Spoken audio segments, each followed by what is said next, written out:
appartient-il aux Ivoiriens ou la Côte d'Ivoire appartient à la France et ses alliés? La preuve, aujourd'hui, vous avez pratiquement 20% du territoire ivoirien qui a été acheté par la France. Ah ouais?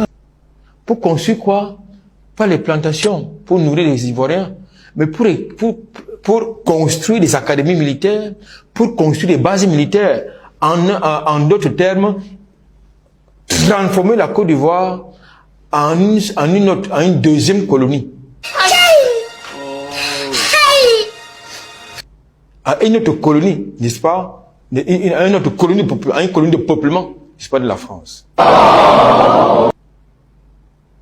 Dans le contexte, ça fait l'objet d'un coup de gueule, c'est une parenthèse là, ça fait l'objet d'un de mes coups de gueule, il y a quelques jours, sur ce plateau, où je vous indiquais que dans la perspective de la CAN 2023, qui est annoncé cette année du côté de la Côte d'Ivoire, vous avez un contrat de plus de 80 milliards de francs CFA qui est attribué aux entreprises françaises.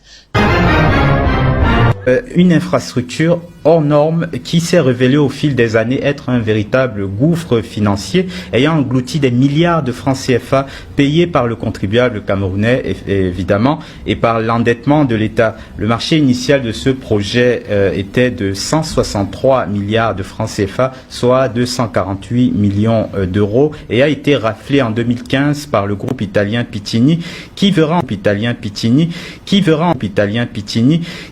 ensuite son contrat résilié au profit du Canadien Magil Construction, propriété du groupe français Fayol.